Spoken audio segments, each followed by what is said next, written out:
With the rider inaugurates 45-man committee, 6 special seats for women, scientific recommendation on state police. Main court restrains MTN Airtel from deactivating subscribers' lines is on page 4.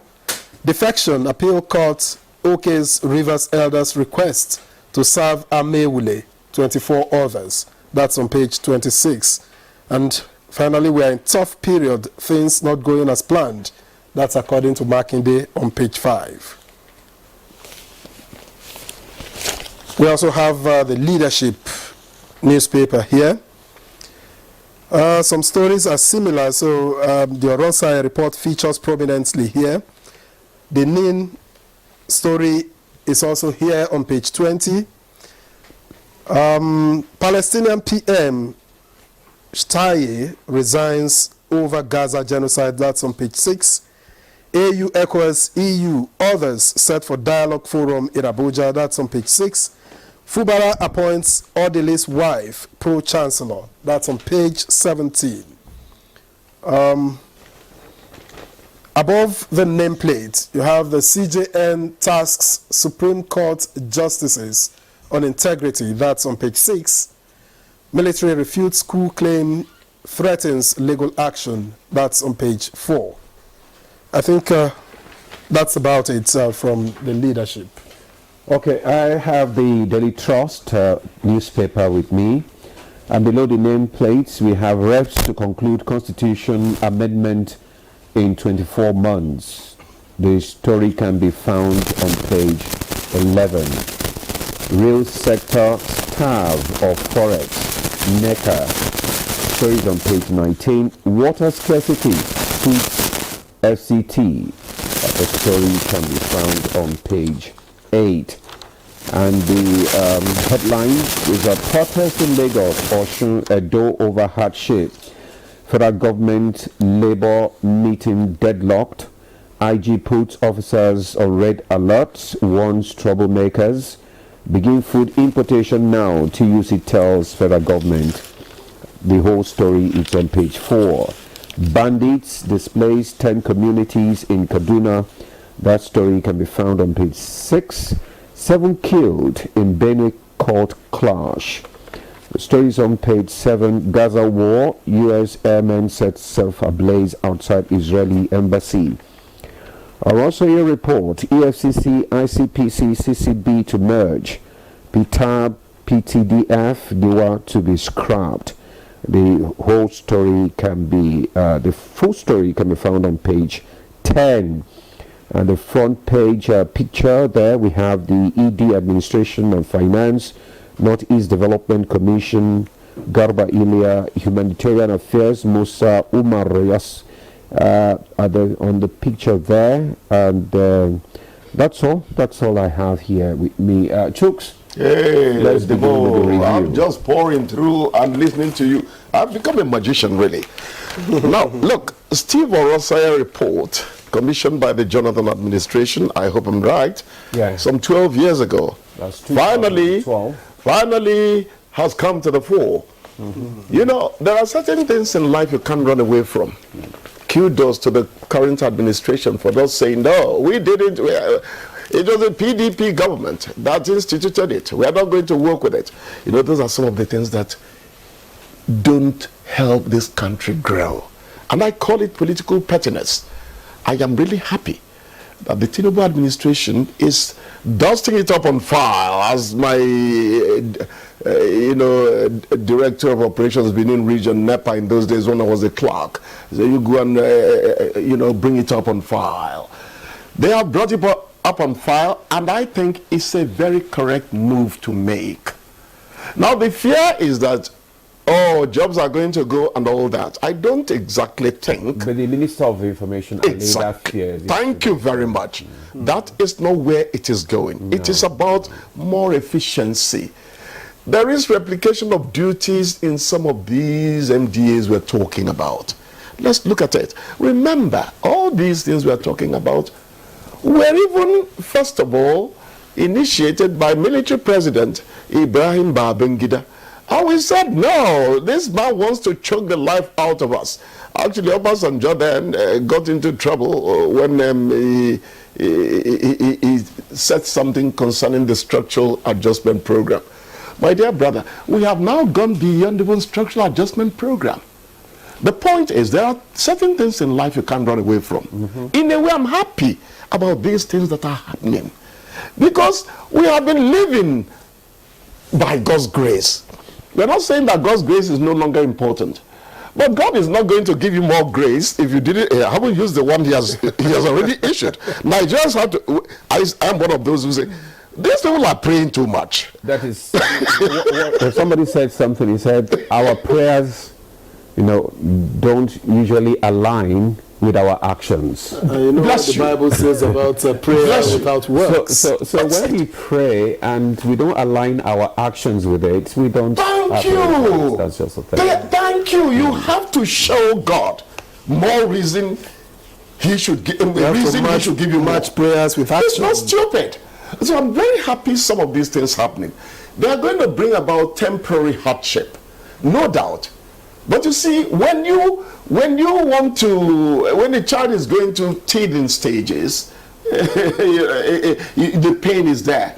But the child has to grow implements for what my biology teacher called mastication, instead of calling it simple chewing. Look, the Stone and Cousins was full of big English. Then, as I applaud this, I want to sound a note of caution. NLC, if you're going ahead from tomorrow, today is 27th? Yes. Oh, if you're going ahead, I still hope they can pull back at the last minute, because if you lose 2 man-hours, you have lost something, in terms of productivity. But if they're going ahead, nobody's restraining them. You are free to protest, as long as you don't go breaking up things and causing uproar. There were protests yesterday, actually, but it was and the NLC promised I saw some of them here. It's going to be peaceful. Really it has to be peaceful. We've got to mature into a stage where we do things that are seen to be mature. You don't make any point when you break up things when you protest. In fact, you now become the problem instead of the issue you're trying to solve with the protest. Absolutely. So decorum, restraints and all that must be brought into it. But let government and labor keep on jawing. Let them keep talking. The president should not lose that niche, he shows for dialoguing with people. So far, I want to think personally that he's towing the right line. Yeah. The thing is, always carry the people along. Nigerians are ready to listen to you if you show them respect. Yeah, if you show them respect. Yes, I think the government is being tactful in handling the matters, trying to, make sure that the hardship is not too, intense. Exactly. And so a lot of measures are being put in place, by the government right now. Yes. And it's rolled out, on the news, and we've been reeling it. But I believe that it takes time. The Rome was not built in a day. No. Abuja, Isiluku will be built in one day too. So I quite agree with you. And the tact you said should be employed is very, very important. It's coming promptly, because who was it? The Natty Dread man. Bob Marley. A hungry man is an angry man. You have to learn to manage a hungry man. That is it. Otherwise, that is it. The thin line separates hunger and insanity in some circumstances. He doesn't care any longer. He doesn't care any longer. He's already on ground. He throws the baby out with the bathwater. And it's just a couple of words different between hunger and anger. He's gone into service. That's a good one. The vice president was at Enugu yesterday. Very important. He practically likened the Southeast to the Jews of Africa and all that, telling them that when industrialization happens from there, Nigeria gains maximally. You see, I said some 3 weeks ago that I have not particularly been a fan of the vice president, but I've been watching his body movement. I begin to see a detribalized man. In those days, newspapers used to label some people detribalized. because we were trying to make a point that Nigeria should not be Nigeria of Yoruba people only, Nigeria of Igbo people only, Nigeria of Kara Namoda people only. Nigeria belongs to every one of us. And wherever you are, you must be seen to have been given all adequate platform to realize your dreams in life. Let us make it like God's own country, so to speak. So the vice president showed exactly that broad-mindedness about national thinking when he said some of the things he said yesterday, you know. And I want to think that actually industrialization would best kick off in the southeast. Yeah. Just as I keep telling people, part of the reason you are hungry today is that the north is not allowed to farm properly by bandits. Almost 3/4 of the food, I've not carried out a survey, but almost 3/4 of what we consume in this country comes from the north. Yeah. Everybody is blessed in this country. Let's respect them according to what God has handed And to harness. And harness all these things. So we'll smile at the end of the day. We will. Yeah. We will. All right. I'm also happy that the reps are set to conclude the constitution amendment. To begin, By actually. 2026. Yes, by No, they will conclude Yeah, they will in 2 conclude in years. 24 months. In 24, that's Yes, 2026. So I think it's a good development. Yeah, let Everybody has been that, calling for that. Anyway, let that They review. do it every assembly does some form of constitution review. Oh, sure. That's where you find Exactly. some of the most intense debates. President Muhammadu Violent rights Buhari, and all that. to some It becomes extent, gave difficult. states opportunity to Very even difficult. generate some of their power. Remember, that has so constitutional review is actually a continuing process. Indeed. But I want to think that the milestone they want to create, they feel that 2026 is going to show it more. Otherwise, it's a continuing process. And this will be the sixth amendment. Yes. This will be the sixth. Somebody was amendment. asking that gas, for instance, should be removed from the exclusive list, you know, so that states can generate, would be able to power gas turbines and all that. It's something we need to look into. Yeah. Let us engage actions that would empower individual states to believe that they too can initiate, development from their own roots. This cap in hand to Abuja, has FARC released anything, blah, blah. It has to change. We're not saying that the allocations are not important. For crying out loud, the national purse belongs to every one of us. So we're going to, but if you create initiative for self-endeavor over time, all these, I want to apply as clerical officer, blah, blah, blah, here and there, you find out that private initiative is actually what drives industry. Yeah. And that's how we're going to get there. Yeah, I want the groundnut pyramids of Kano. How much did you buy a bottle of groundnut the last time? 1, 2? 1,500. I felt that. I managed to get for felt one. that I managed to get for cows- 1, 2 somewhere. I felt Someone that. gets it for me at 1, 2. okay. I felt that when Within the cows, city cows center, it's 1,500. 1.5. I felt bad when cows ate up mine. It was like, everybody had harvested theirs. I was told. So they walked over the thing. And the man was telling me, it's children that... I said, why did you send children to drive cows? He eventually took 3 tubers of yam from me after eating my, But actually, when we talk about these herdsmen, I don't blame herdsmen. It's the owners of the cows. I keep on saying, you have to come in more and tell these people. Don't blame the rabble. It's the owners of the cows that are going to take initiative for all these herder farmer things too. And we have to get there, And a few days ago, we were happy when we heard that the Nigerian Customs Service will distribute seized items. Rice, 25 kg rice will be 10,000 naira. And now they had to put it on hold because of the stampede in Lagos, their headquarters in that is the donor headquarters in Yaba. A lot of people were stampeded. That is to be unfortunate. That is to be expected. Especially at a time like this. Maybe it was not properly managed. That's where we crowd management. That's where the problem is. You must manage the How do process. you begin by decentralizing, because if you have only 1 or 2 outlets, there's no management. That's people part of will, it. a lot of people That's will part of throng it. the place. Really That's part of it. unfortunate. Good Anyway. intention, but then They have to look inwards and do it Not be surprised better. some people can take 5 kilometers to go and get one 25 kg. It is that serious, you know. Okay. Let Well, me manage folks, it better. Folks, thank you. Thanks so much. We have to let you go. We don't like it, we but have we to just have to manage let it you better go. too. No, Let's it's just- okay. I know. let's manage Actually, I it. need to be managed. Yes. Because if you leave me alone, I'll roam wild. We need to manage it better. Well, this is where we draw the curtain on newspaper review for this morning. We'll take a break. Good Morning Nigeria continues. Stay with us.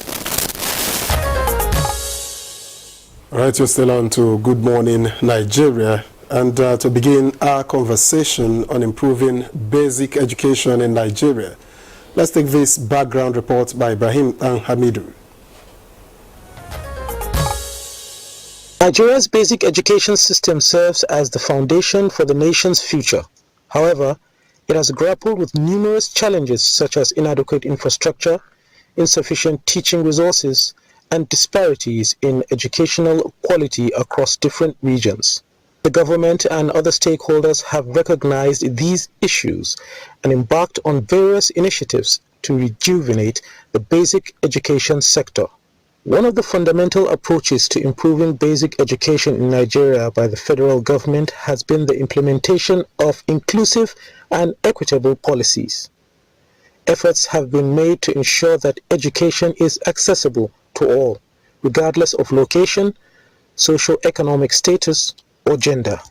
This has involved the establishment of targeted programs to address the barriers to education faced by marginalized communities, ultimately striving to bridge the educational divide. The issue of out-of-school children continues to be a pressing concern. Many children in some remote areas lack access to quality education, leading to a higher rate of illiteracy and limited opportunities for their future. Inaccessibility to education is a major barrier for many children in Nigeria. Poor infrastructure, lack of resources, and long distances to schools make it difficult for children to receive proper education. Gender disparity in education is another challenge that Nigeria faces. Girls are often marginalized and denied the same educational opportunities as boys, leading to a cycle of poverty and inequality. The present state of nomadic education in Nigeria is also a concern. So, how can basic education be improved in Nigeria? Guests on Good Morning Nigeria will address these issues and more towards working for a brighter future for all children in Nigeria, as well as invest in the next generation. Thank you, Ibrahim Dan Hamidu, for the background report. And joining us now is the Honorable Minister of State Education, Dr. Yusuf Tanko Sununu. You are welcome, our regular here. Thank you for having me here, sir. All right, thank you for coming. And also we have Umar Doguwa, Honorable Commissioner, Ministry of Education, Kano State. Thank you for joining us. Thank you, Uncle. We also have in the studio here with us Dr. Sonwo Olatunji David, his CEO, founder of Life Builders Initiative for Education and Social Integration. Also a member, Technical Working Group, Alternate Education Program in Nigeria, and Open School Initiative, UBEC, National Coordinator, the West African Civil Society Forum, Wax of Nigeria Convener. It's a pleasure to welcome you. Quite a number of caps there. That's why I have one on. All right. You're welcome, sir. All right, let's kickstart our conversation this morning with the Honorable Minister of State for Education, Dr. Sununu. Look, can you give us a true perspective of the out-of-school children in Nigeria? Let's have a clarity where we are now. Thank you very much once again for having me here, and on behalf of Nigerians, I still want to thank you as usual, but more specifically on behalf of the Federal Ministry of Education, I must commend your zeal in trying to give us access that we can reach to Nigerians and let them know the progress that the government is making, and also to understand certain difficulties that are becoming a serious bottleneck with a view to addressing them collectively with the public, so that at least we all be moving along the line in less than 1 week. I'm here twice. And I must also commend the last discussion we had following the AU summit, and to thank Ambassador Sarki for all the input he has mentioned, and he has put them in writing, on which the ministry is going to put to consider it and see how we can adjust to capture all the salient point he made during the discussion. We know the importance of education. Yes. It's a weapon in which we can use to change the world, according to Nelson Mandela. Thank you very much. Yes, and that's a very good initiative and commendable. And therefore, on behalf of the minister, I want to thank the management and the entire staff, and most especially those of you that usually work around 4:30 to get ready and be on the studio just to see how we can contribute to national development. And I do hope that this effort will translate in the end overall benefit of Nigerians, so that we can have a nation where peace, unity, and cordial coexistence exists, that will provide a flourishing ground for us to use our education to develop our country. After that, really, the question is very, very important. We need to know where are we and where are we heading to. So it says that if you look at the globally, the UNESCO said that over 750 million adults that cannot read and write, and then also over a large chunk of children world over have learning crisis, with the majority of them unable to read and write. And this is of concern. And in some report I said that for every 1 or 4 Nigerians, when you come locally, among children cannot read and write. And therefore, if you look at also the global data, you find that Africa is a major contributor to such a large chunk of illiteracy, and which is not acceptable. And even that's why even the African Union currently this year declared 2024 as a year of education. So it's also not surprising that NTA have its own indirect way of saying that, look, Nigerians, this year is a year of education, so we cannot be tired of bringing you programs that are education related.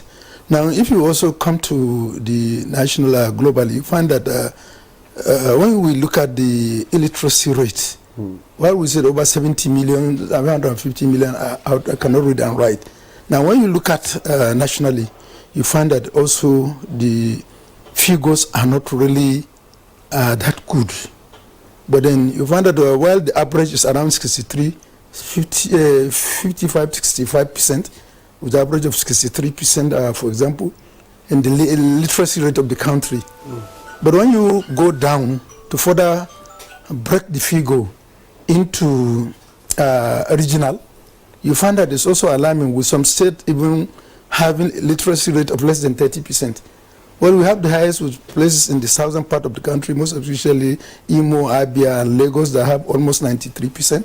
If you come down to the north, you find that places like Yobe, Zamfara, many others are still around 30%.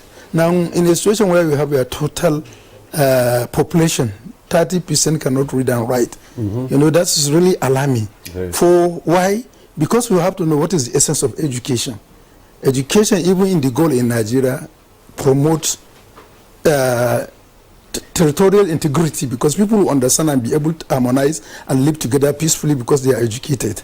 And then secondly, it is also a key to development. And then most importantly also, it opens up the capacity of individual to become who he wants to be, and even at times excel to where he wants to be. So if that is lacking, it's really a problem. So when you look at the issue, when you now come now specifically to say out of school children, you find that here also we have certain issues. Unlike like many other aspects of human endeavor in Nigeria, data for planning is a serious issue. In fact, a lot of issues when you look at, you want to use data, you find that there are different aspects of data. But so to say that if we took a range, we can say that Nigeria is having a major problem, and it's a major contributor not only in Africa but globally, with out of school children almost ranging from 10.6 to almost 20 million according to UNESCO, while some other different. So if whichever of the figure you are to take, whether you are using the UNESCO 20 million or the UBEC 10.6 to 13.5 million, you find that it's all not acceptable. So the figure really is not good, and that's why it becomes alarming. And even when Mr. President Bola Ahmed Tinubu sat down with his think tank team to design what will be achieved under his administration, and you find that in the 8-point priority focus of the agenda, education become a major priority area. And then when you also, after taking, I'm not also sorry, even at that level, after taking education as a priority area, they have to also go and have to look, we must make out of school children education as a major thematic area because of that figure and because of the extreme disparity even within the country. So that where can we now put our priority? How can we help this number that is, I always say, is a time bomb?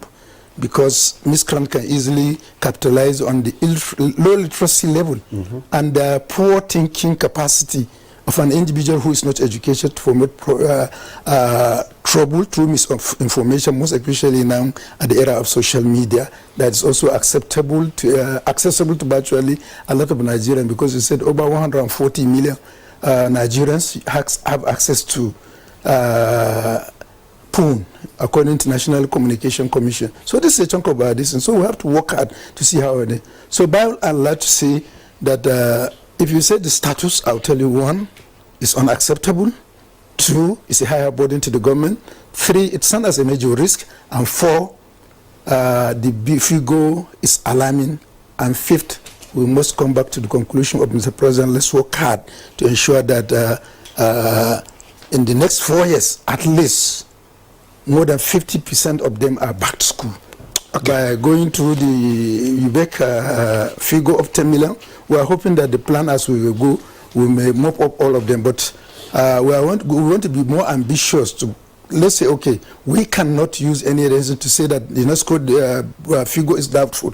So we can also put it as our own major contribution, so that by the end of 2027, President Bola Ahmed Tinubu will be confident enough to tell Nigerians, I made a burden, but I am succeeded in reducing it by either 50% or even 100%, depending on the figure. So that is the situation where we are now, and we have put strategy that we are going to enumerate on how we can translate Mr. President's goal into reality.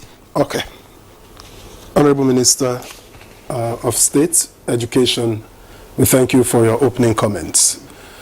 Let me get to the Commissioner of Education in Kano. Now, maybe we should still stay with the minister so that he can tell us what plans and what commitments the federal government has, in ensuring the attendance, is compulsory for children between the ages of 6 to 15. Yes, the commitment is very genuine, but you look at also the constitutional provision. Education, first of all, is a right. Spend some time, like 15 minutes. Education is a right. Basic education should also be a compulsory. You understand? Also, these are also determined by other factors, which improve the ability of government to extend that through its financial capability. But by and large, even at the time we are now, despite the financial constraint, which is also a global crisis in terms of economy, not only limited to Nigeria, but the government is seriously strategizing to see how we can pool resources, because that's our aim. For us to get Nigeria, we have to pool resources. And the pooling of resources is not just limited to the federal government allocation budget. We say, okay, education is in the concurrence list, so what can we do locally?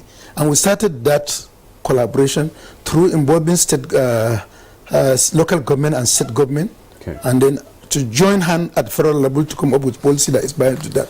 And also in that pooling of resources to ensure that we can, because fund is a key factor, we also try to see how we can develop policies and framework that will allow and it will open up places for development partners in non-governmental organizations within and without addition, and also through intercontinental and inter-country collaborations, because we have a lot of bilateral education agreement with a lot of countries to see how we can pool resources. And once we pool resources, we try to say, okay, how do we now look at it closely? We have a pool of resources. Now, distribution is very important. We have to use equity rather than equality. Equity in the sense that the priority in terms of the needs of every region differs. If you want to reduce the burden and make Nigeria figure to stand in the test of time, so that globally we know we are working. When you have resources, equity shows that you divert it to where there is much burden, so that you can address the burden. You are not saying that they must move at par with the current other ones that are ahead, but you want to move everybody so that your figure will be better. There should be equity in resource distribution and mobilization. And once you do that, you also show that you are distant. And then you must also take things as serious as possible to ensure that you get in the buy-in of stakeholders. I'm glad that the Commissioner of Education, even before we start, of Kano State, Dogo, I mentioned that, look, the states, we have their buy-in because they have seen how everything we are developing. We have a grassroots upward approach, so that everything that we are developing in the final end, it will be owned by both state and federal government, so that the subnational level are not left behind. Because when you like their buying in, education, I say it's concurrent, but the percentage owned, especially at where we are talking now, basic and secondary level by the federal government, is very, very, very, if you ask me how many primary school is owned by the federal government, I'll only tell you now, maybe some parastatal of their federal government through their own personal initiative may have staff primary school, may have NYSC primary school, but those programs are not owned by the Ministry of Education, because the education said basic and most especially primary education is in the purview of the local government. So you understand. So it means if we are going to succeed, and that's where I am coming, we must stand to the actual provision of the role of ministry by national policy of education, and that is what developing policy, supervising implementations, and then ensuring quality assurance of the education that we are going to give at those levels. And that's what we are doing now. StateCom. This is the problem. We want to harness your input to develop a policy. We have already developed the policy now, and we call them, okay, we're also presenting, this is what you have said, this is what we have added, and this is where we are. Did you agree with it? Yes. Okay, let's now work together to walk the talk, so that we implement the policy. And that is, I think, for now, in the next few months, I think our discussion is on how far have you gone with implementation, because we have our document, we have our policy, and we have gotten the buy-in of the state and local government level. And I'm happy today we are with one of the outspoken commissioners of our meeting, so that at least they will testify that since we came, the ministry is not working solo, and we don't intend to do that. So when you ask me that, the strategy is that, look, we agree that each and every individual, ranging from governmental, non-governmental, and even individual stakeholder, has a role to play in moving education forward, especially at basic level. And that's why you find that even at basic level, private contribution is more, because in some states you go now, the number of schools owned by the private partners are even outnumber that of the owned by the state or local government. So this is a movement of partnership, and this is also the goal and the preaching of our Mr. President. Please collaborate.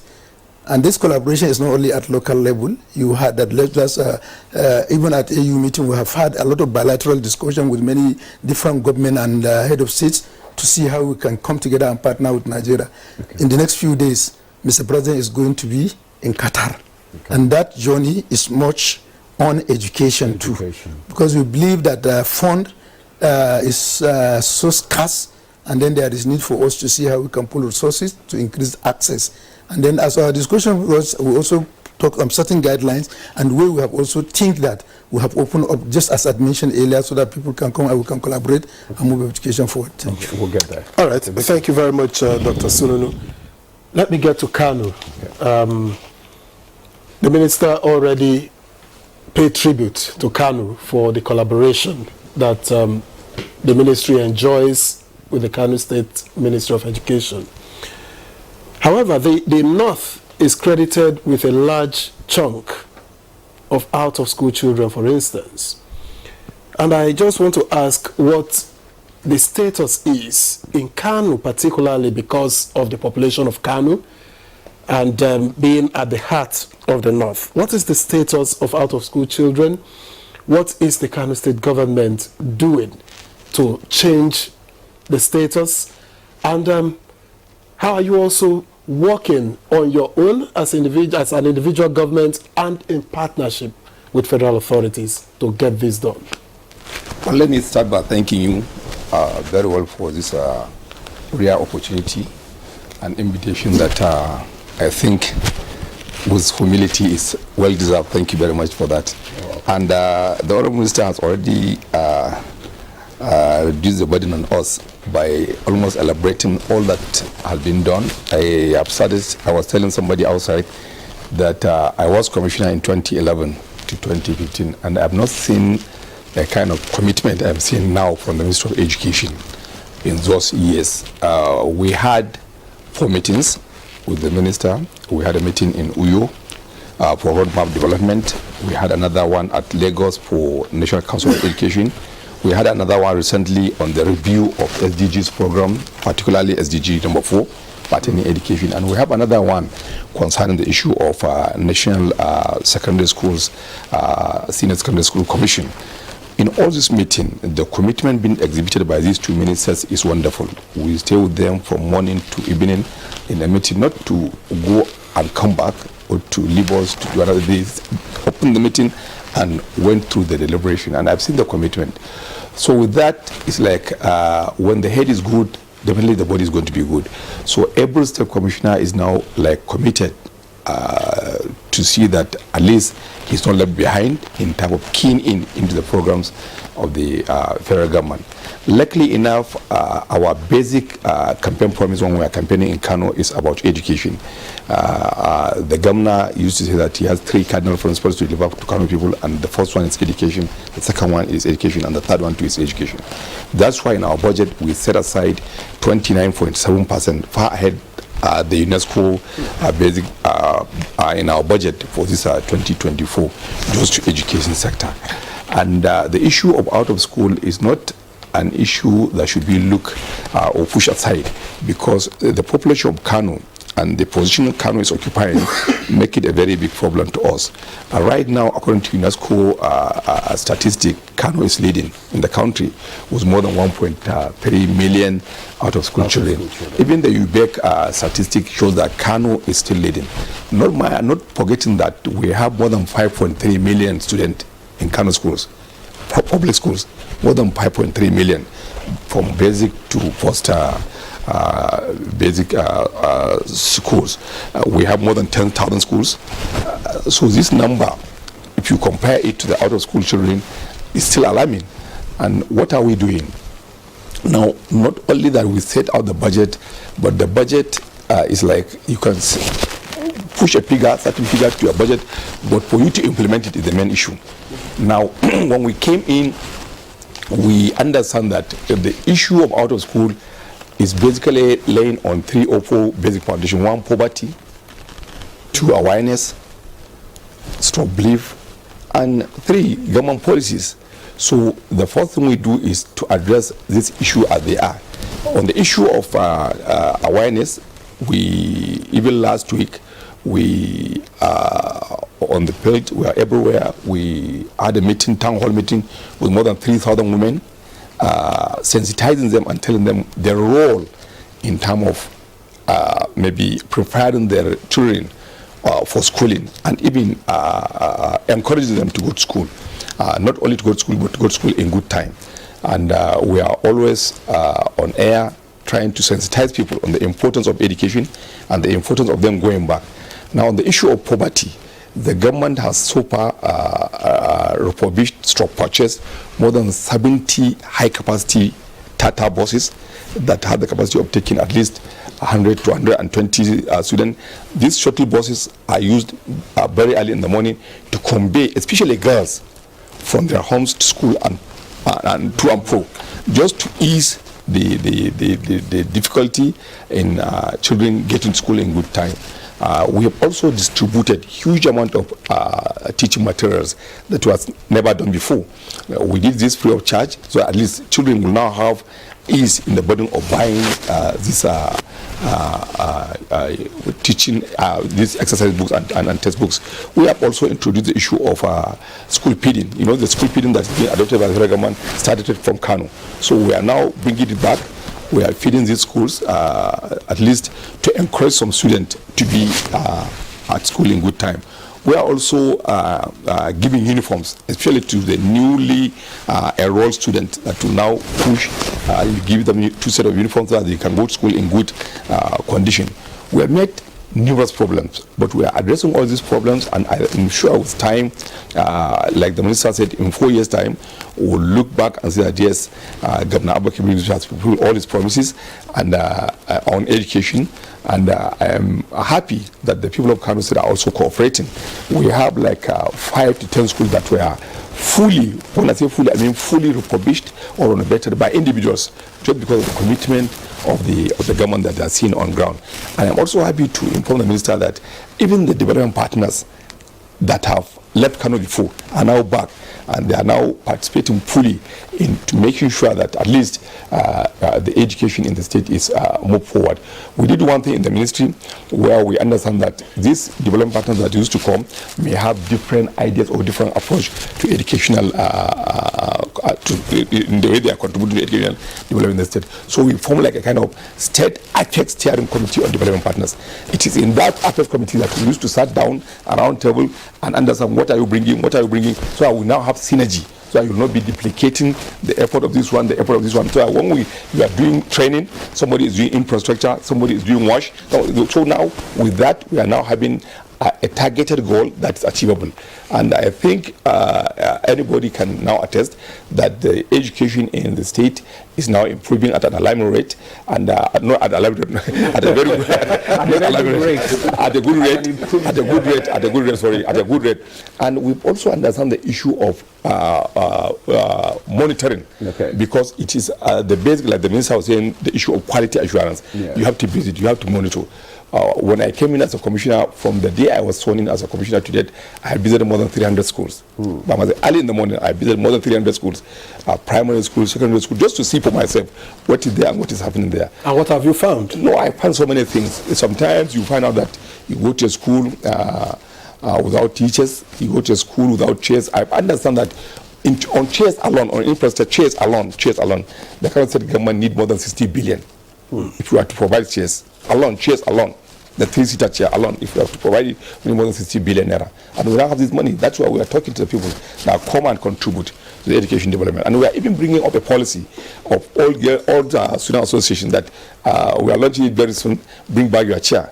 That whosoever, wherever you are, managing director, permanent, wherever you are, you have to bring back your chair, the chair you use in sitting in your primary school and secondary school. You have to bring it back.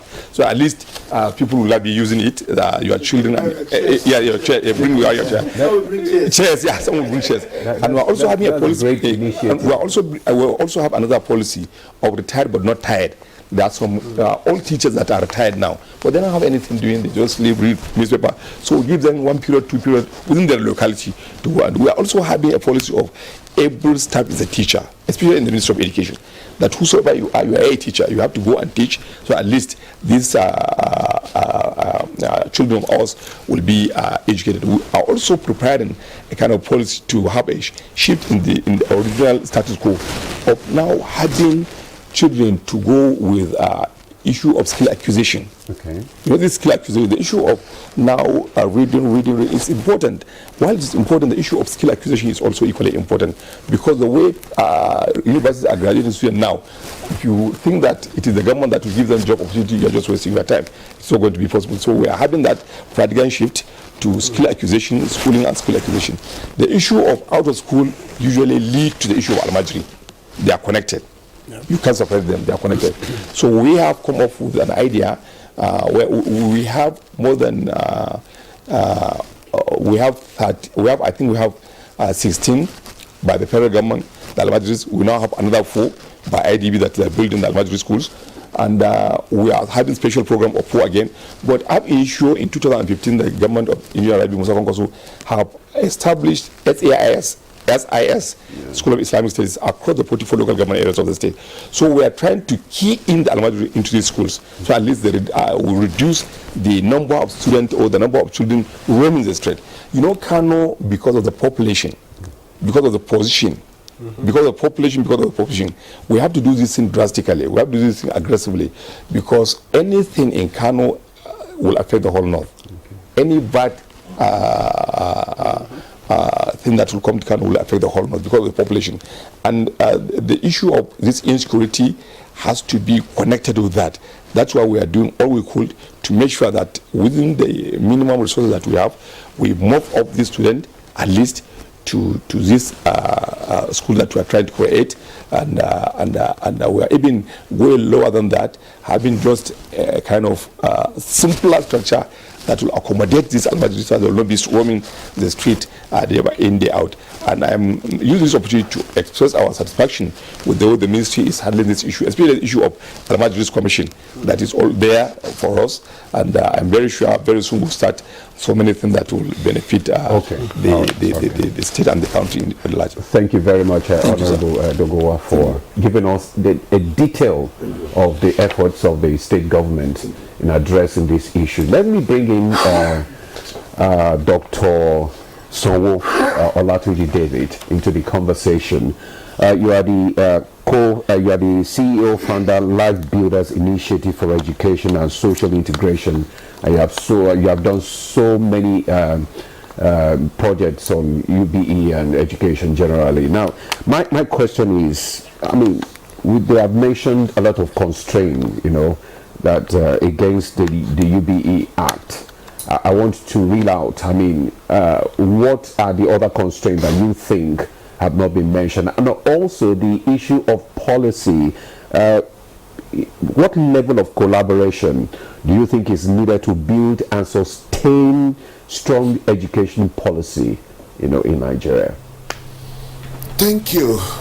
It's a privilege to be here with the Honorable Minister of State and then with the Commissioner from Kano and with Nigerians. A Life Builders is designed to be like, how do I use it now? A center where we interrogate policies and we demonstrate. At a time we have over 1,000 students within our space, out of school children. We work basically in education space. Currently we have about 500 students that are currently schooling in our center in what we call Camp David in Area 1 here. It has been visited by several well-meaning Nigerians, the House of Assembly, the Ministry of Education. Various people have come to visit. Foreign people have come to visit, and they were satisfied with what we see. And that's, of course, what brought me into membership of the technical working groups of what your colleague said, have several caps. Now, one major thing that the civil society, where I belong to, have done is basically to interrogate why we are where we are. Okay. I must admit that the Federal Ministry of Education is doing awesomely well, and I must also admit that with what the report we have had from Kano, it seems as if now Nigeria is ready to go forward. Because if we don't get our education right, certainly we are going nowhere.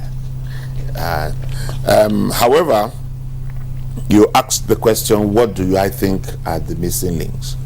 The first thing which the Honorable Minister actually mentioned is, why do we have school? Because the UB Act did not answer that question. And most governments have not answered that question, why do we go to school? And we conducted a research 4 years ago on why children are out of school. And in that research, we found that the government doesn't have an answer to why children are in school. And the Honorable Minister did say that school is designed for three purposes. One is to social integration, societal integration. The second one is for societal cohesion. I didn't get the third one, but there are two that is missing. One is for swag. I'm a graduate. I went to school. I'm a student. Going way back then, when you are not in school, you feel inferior. But suddenly, it's becoming the reverse. And Yahoo boys are now threatening those in school. And now you have people say, who school help? But it was never like that. It was always, when you are a student, it was a pride to put on school uniform. It was a pride to say, I am a student of. So now we need to bring back that swag. of going to school. And then the Honorary Commissioner mentioned the first and the germane one for self-reliance. And of course, it is there we have this conversation around the Almajiri form of education. Education or school must prepare the individual for self-reliance. And if the school is not preparing you for self-reliance, then certainly the school will lose its major focus. But again, the Honorable Minister have mentioned, and I'm glad to hear from the Commission as well, that vocational education is beginning to find its way into the curriculum. And it's now a vogue that we are now having ICT in our schools, even at the government schools. We are now having vocational training in our schools, even in the government schools. And so I figure that if emphasis are laid on these three key reasons why we go to school, which is to prepare us for life after school, to reintegrate Nigerians, because school, the reason why I can have a conversation here is because I went to school. If I'm speaking my language, which is Yoruba, and you are speaking Hausa and somebody is speaking Igbo, we can't communicate. And it is only in school that we learn numeracy and literacy. And that is the cohesion that we need in this country. And so if we don't make our citizens understand that the essence of school is to allow you, be you a carpenter, be you whatever trade you have, to be able to transfer your skill from Kano to Umuahia. The only way you can transfer your skill from Kano to Umuahia is when you have literacy. If you don't have literacy, your skill can only be localized because you can't communicate with the other person. So whereas you may have the skill, but if you don't have the language of business, which in Nigeria today is English, you are not able to transfer your skill to another part of the country. And so these are what the things that we have been having this conversation about every year on what we call the Stakeholders Forum on Out of School Children. What are the things that we need to sell to the out of school that will want to make him or her desire to be part of school, so that school is not seen as prison. School is not seen as a place where you just go to waste your time, but rather school is seen as a place to prepare you for one, self-reliance, to prepare you for two, societal integration. So in our space, we do a lot of cultural dance. In our space, we do a lot of sports. In our place, we do school feeding, very key, very germane. If you must solve the out-of-school children problem, school feeding is non-negotiable. Because we did a research also 6 years ago, and we identified the cost of education. And we found out then that the UBE was only interested in one out of the three costs. The cost of education being tuition costs, cost of being in school, and the alternative costs. What would you have been doing if you were not in school? So the UBE said education is free. But what of uniform? What of transportation? What of the books? What of the cost of getting to the school? And now, when that cost is there, what of what the child would have been doing for the mother? And that's why we have child labor. So you need to also look at the parent, because if you withdraw my child, who ought to be helping me to do bus conductor, I must have a benefit. Because I want to use my child for my labor. Now you have withdrawn him because we assume, the UB assume that the child belongs to the government. And so the government says, if you don't send your child to school, you will be sanctioned.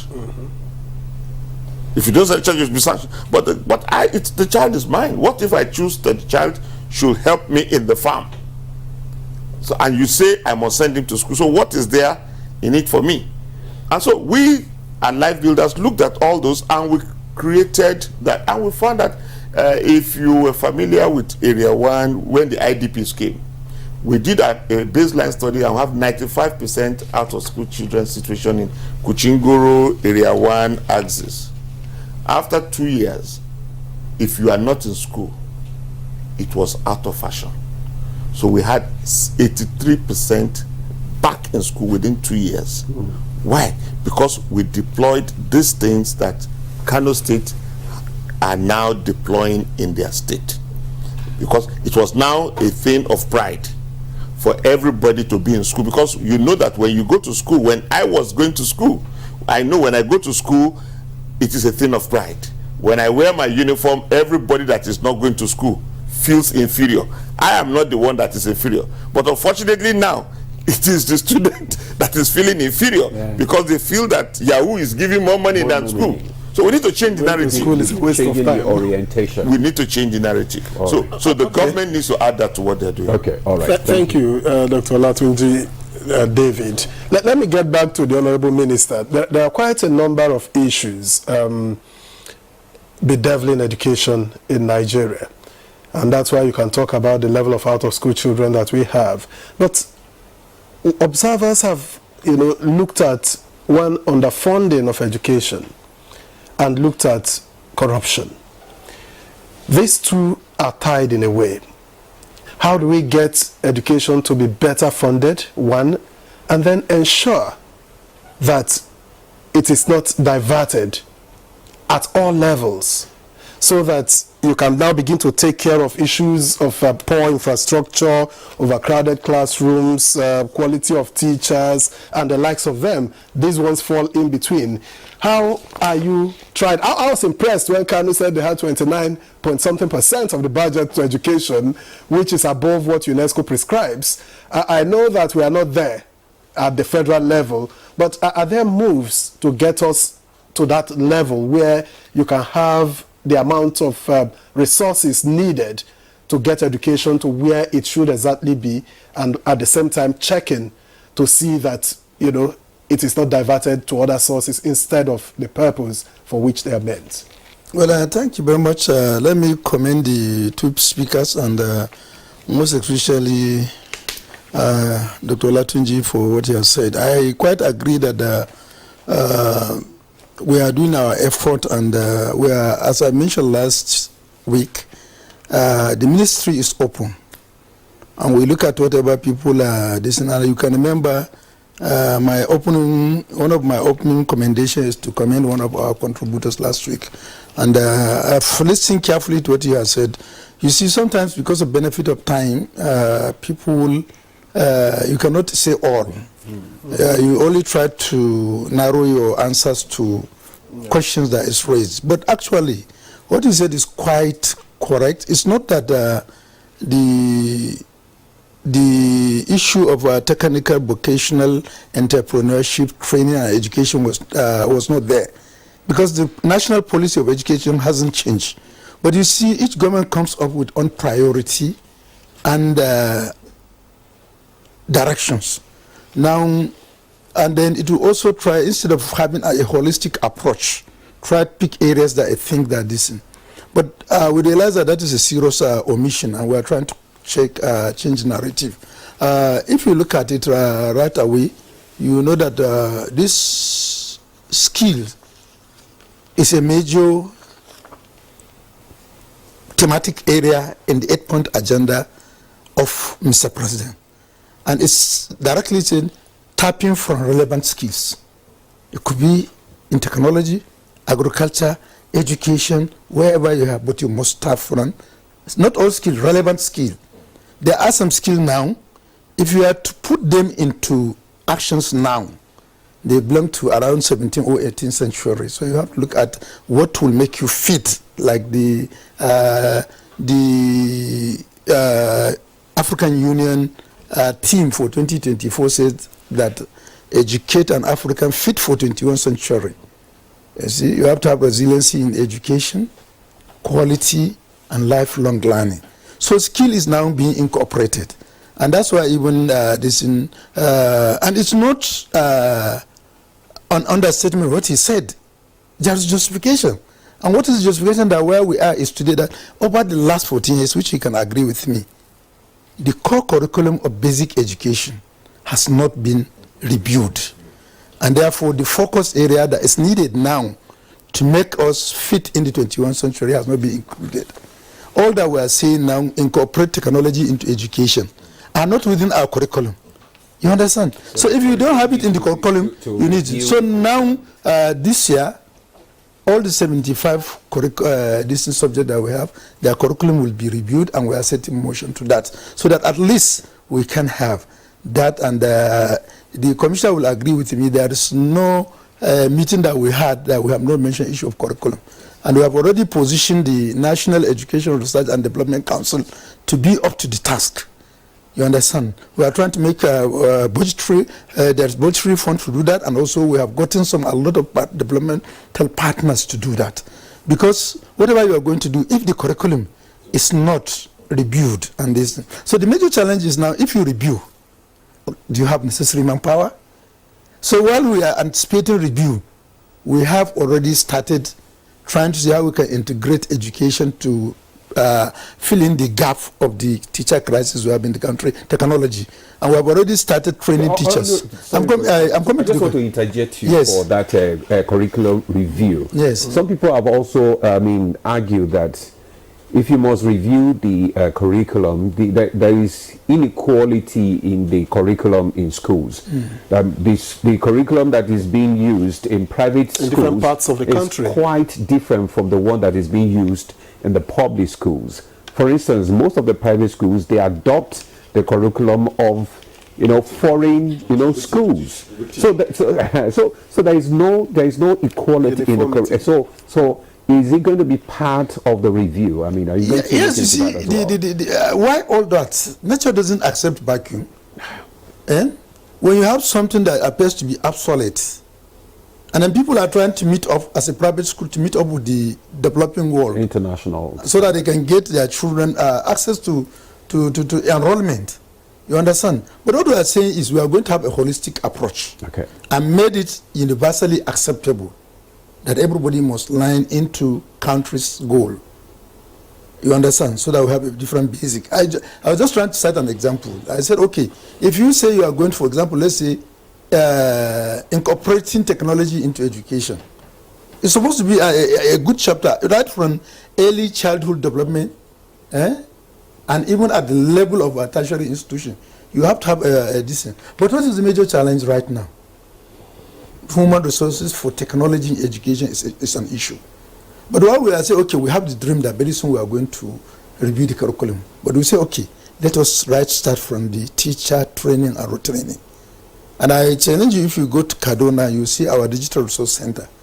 That center has so far, in an effort to start the operating of our smart school.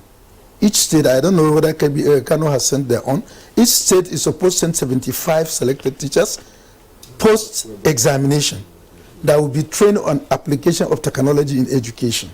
The resource persons in the center have already received their training in South Korea. And right now, they are doing training of trainers. And then they will also go back to school to do the training of trainers. So that once the curriculum is out, we will not say that we are going to have a teacher gap. You understand? But that gap will be narrowed. You understand? Now, these are issues. Now, when you say corruptions, underfunding, are really two major issues. Let me start with underfunding. Quite all right, in Nigeria, educations need to have a very good funding. But at times, almost right now what we have co-factors. In medicine, we just say comorbidities. Co-factors that even if you invest 100% the budget in education, those co-factors will not allow you to see the benefit. Because they are major. You understand? Yes, we have mentioned, the commissioner has mentioned, invest $100 million dollars in one school, but that environment is not safe. You cannot have safe school. And once you that safe school is not safe, nobody will dare enter to study.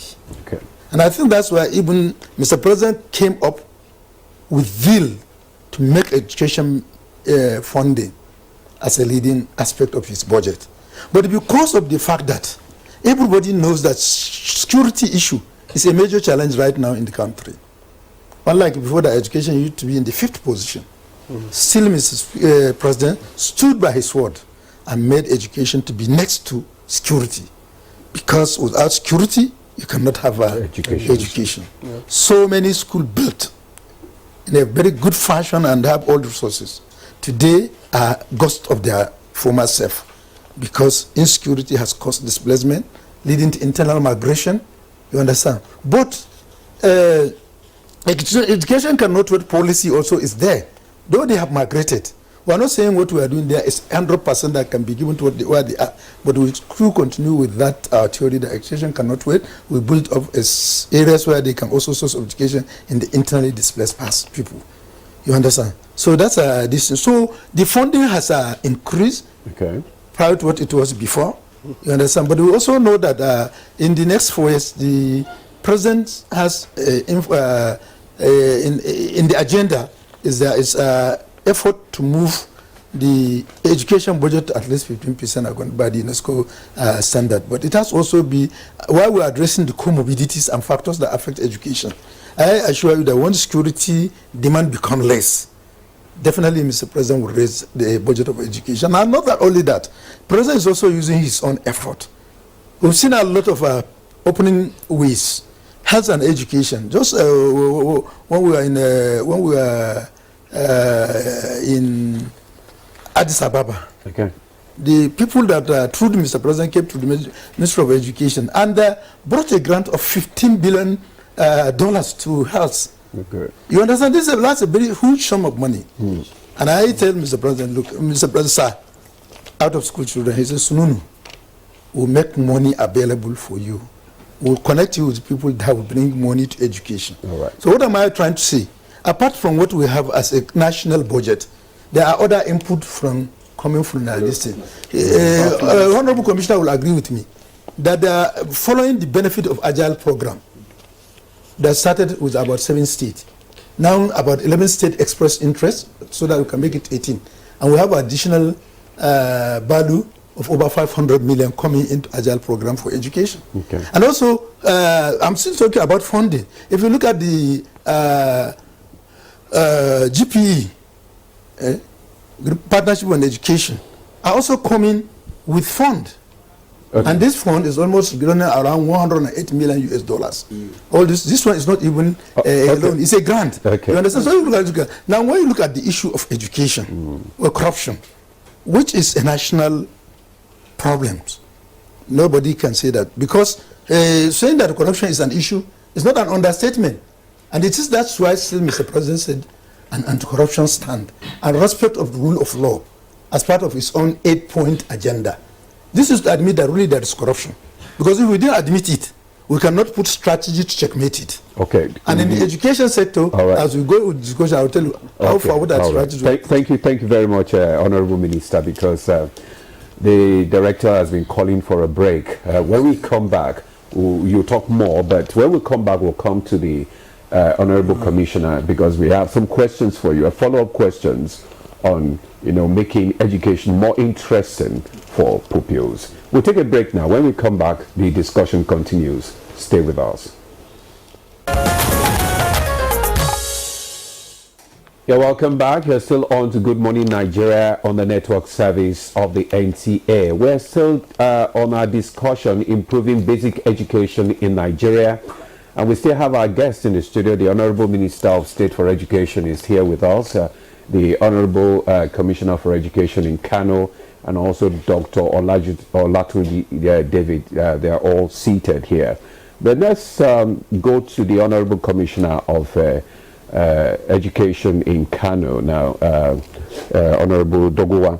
Now, I want to respond to some of the issues that he raised the other time, making education more interesting, because in order for you to be able to attract, pupils, to embrace education, and also you have to make it more interesting. What are the steps that the state government is taking? Then secondly, the issue of the almajiris, which is very common in the north, especially in Kano.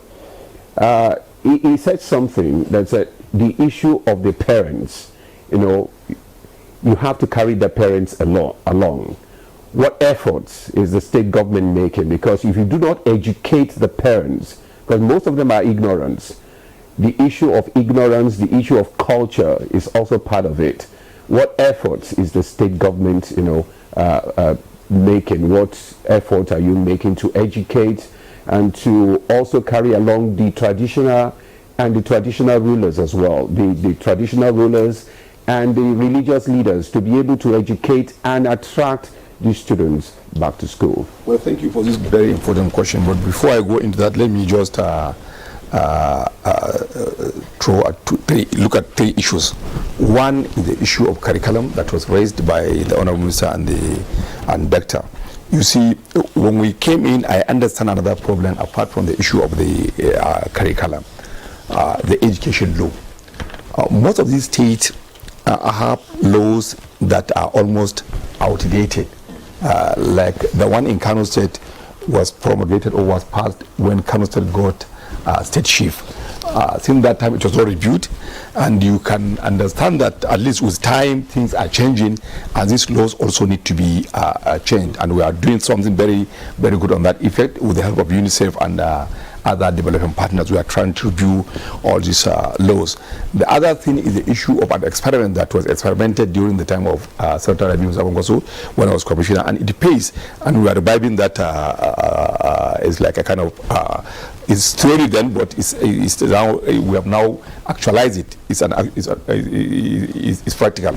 You see, when we came in, because of the number of out of school children then and the number of people that don't want to go to school, His Excellency then came up with an idea of having some institutions that are not certificate issuing institutes, like the Institute of Poultry Farming, the Institute of Tractorization, whereby you'll be taught how to drive tractor, the Driving Institute, the Patterning Institute for patterning animals, and the Fisheries Institute.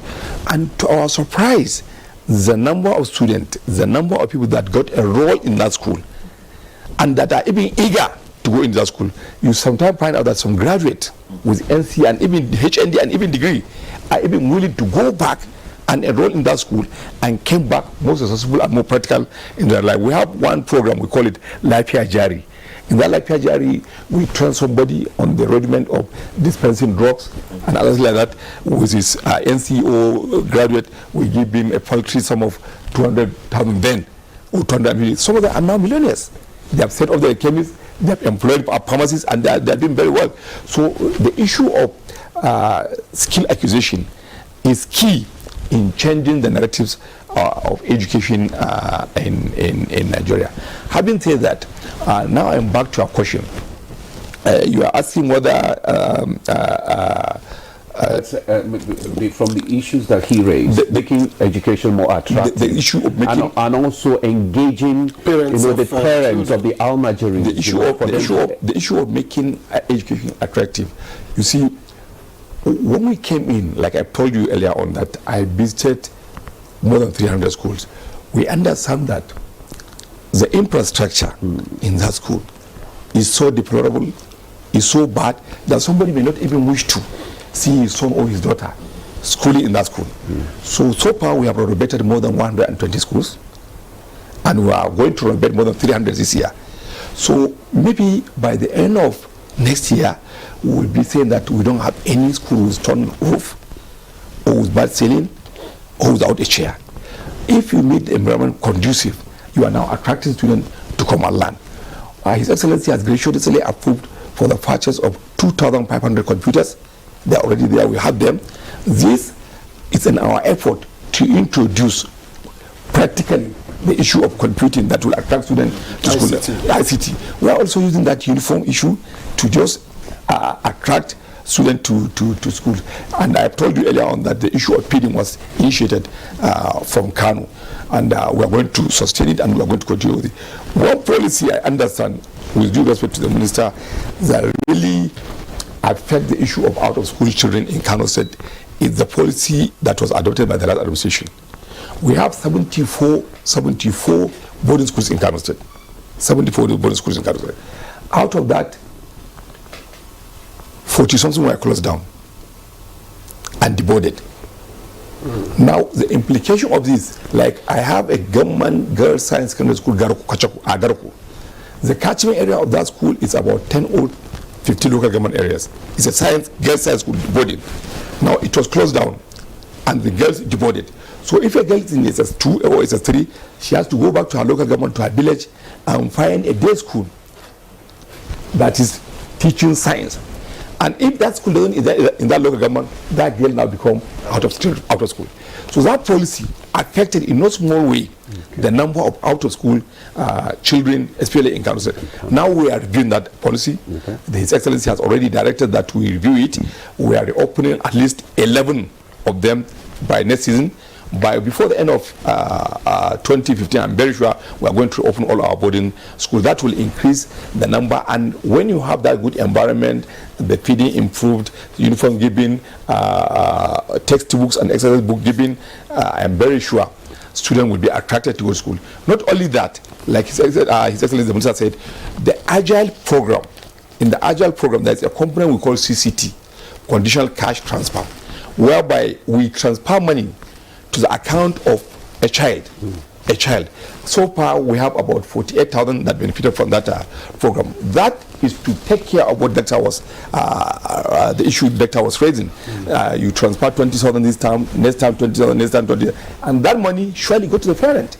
So at least the parent that will now have will be complaining about his child is the one that is mending for him, will now use that money to catch up for other things and allow his children or allow his daughter to attend school. Okay. So by and large, we are doing all we could to make school attractive, to make school safer. There is a program initiated by the federal government of safe schools, with command centers and everything like that. They have an office at the Ministry of Education and the Ministry of Finance. We are keen into that. They have already submitted our names, the names of more than 45 schools that will be made safer, that we think are in areas that need to be, the security need to be improved. All these put together will attract students to be in school. The issue of malams, the issue of these Islamic teachers trying to shun away the issue of maybe taking their children to or allowing their alumni to go enroll in formal education now. There is a component in BESDA. We call it the Alaramas that take care of the Alaramas. All the Alaramas that have Almadris were given taking amount of money to take care of their daily need. With that, they can now allow their Almadris to key into the system. And moreover, I have told you that we have a sample of Almadri school that is less costly that we are going to launch in Kano. If we start that, you know, there is that kind of issue of ownership.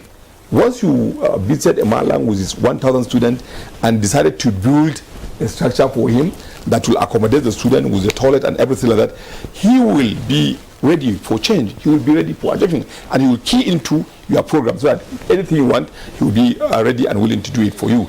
And we understand that their peer is just the issue of authority. Once you take away, you know, these Malams sometimes count their blessing or their authority with the number of Almadris they have. And once you are trying to take this one to formal education, it's like you are trying to undermine or reduce their power or their influence. So what we are going to do, what we are planning to do now is to leave the student there with them and impute certain curriculum that will help them in skill acquisition and formal education. And they were ready to accept that, and we are so far about 10,000 of them that are ready to key into that program, and we are going to kick-start it very soon, inshallah. Okay, that's highly commendable. Yeah. Let me add from what the Commissioner said. Even at national level, that is our focus, and that's the reason why we have the National Commission for Almajiri and out-of-school children education, to see how we can integrate basic education into the Almajiri school. And this, if you do, definitely that's a way we are saying that some of the strategies that we're going to use to ensure that our target is, we meet our target within the said years. You see, there are some few interventions that we need to do, which will earn us the confidence of average Malan. Yes, you could right said the word is not taking over, but integrating. So while we are integrating, we are trying to make it better, not better for the school itself, better for the children in the school, and better for the teachers in that school. Because, for example, now for the school, he has mentioned the issue of infrastructural uplift, which we are also going to do. You see, for those of us who are politicians and are coming from rural areas, we know that a simple intervention that has a lot of impact on education is just providing solar light for Almajiri school. Provide 2 poles. I assure you get nearly 70% of corporation of that malam. because you have relieved him of the issue of sending children to the bush to find firewood that they will raise fire in the night to read, and also you have also elevated his capacity within the environment. See, oh, Mala is really being regarded even by the government. So that's simple intervention, and I think that's the project I embarked as a member of House of Representatives. But to say also that is the most difficult project I have ever embarked, because the demand became so overwhelming that almost dragged me down, because I cannot meet up with demands of school. And those that you refuse to do, they will think as if you don't even like their faces, this and that. So, but it's just a simple intervention. I'm just trying to say there are ways we can do this, and that's for the school itself. Infrastructure, yes. For the Malam you have mentioned, yes, there are also educating. Education, it doesn't mean that you must be able to speak English and write in English. If you can be able to communicate yourself in writing, God knows that even now on Facebook, write whatever jargon you can write, even in whichever language. You have a artificial intelligence machine that will translate for you. No, that is, if you look at the Facebook, you can see translation. Just click, the language will be there, and it will be see China language and write it up. Just go click translation, it will translate you in English. So you understand. So to be able to communicate, that's the essence. But we also, why we are emphasizing more on education, because it's our national language, and then we have to, it is our official media of communication. So that's why the emphasis. You understand? So we do that. We give them basic education, hygiene, and whatever you can do.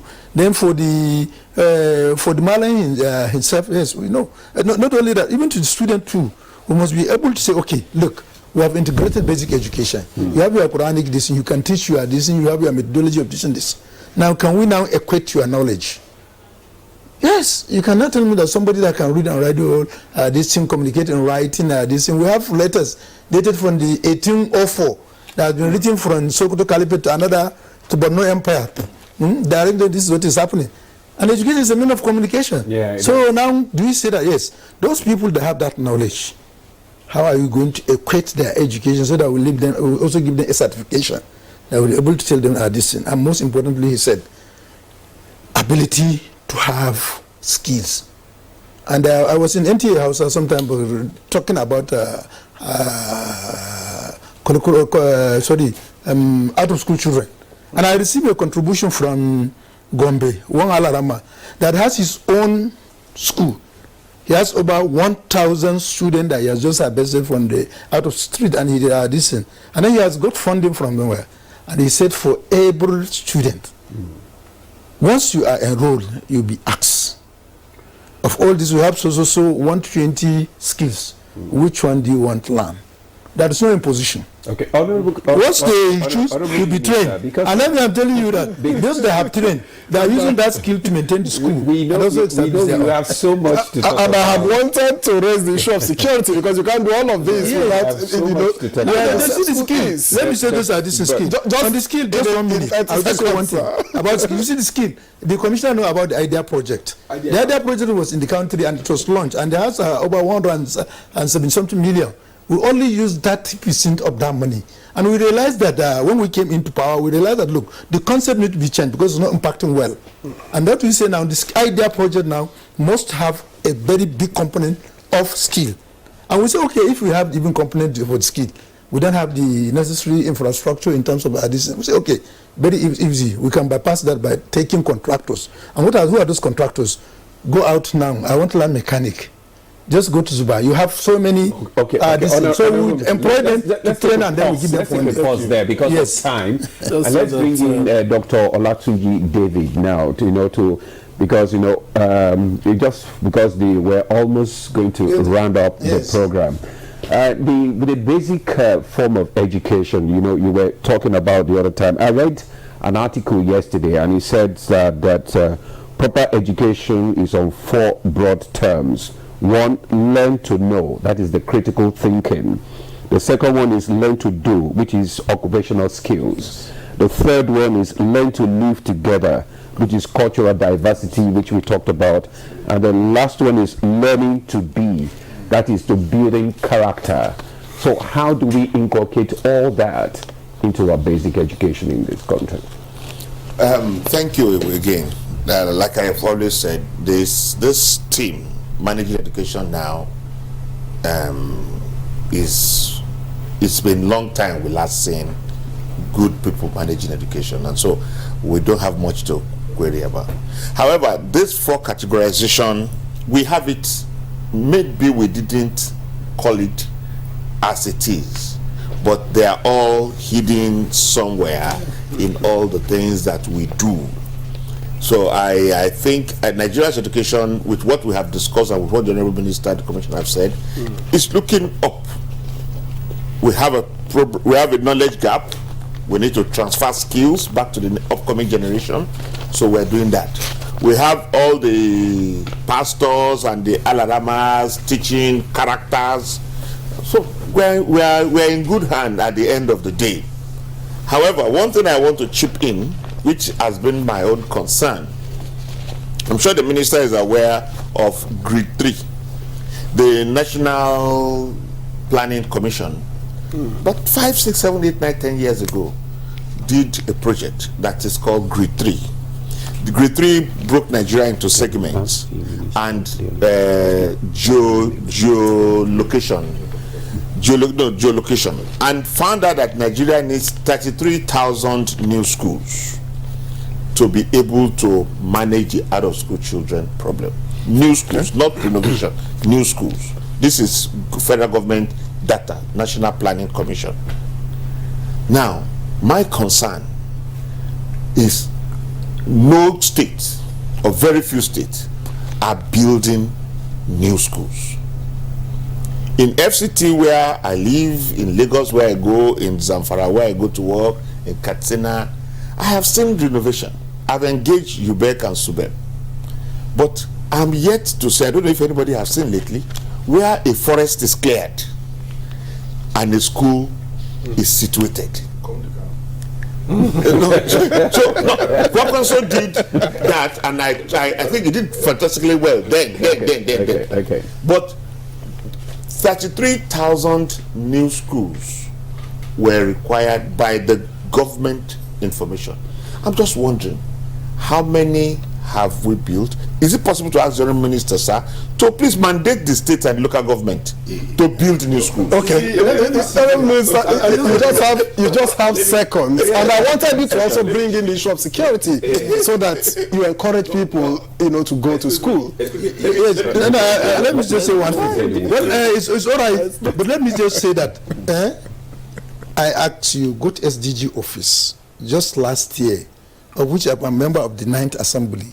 Each and every honorable member built a block of 6 classrooms in his own constituency, apart from their, that's the SDG, apart from their own constituency project. In my constituency project, I know how the number of classrooms I've constructed. In an existing school? No. Some are existing, some are new. We are going to have new schools. I'm telling you. That is a fact. In FCT, I don't know.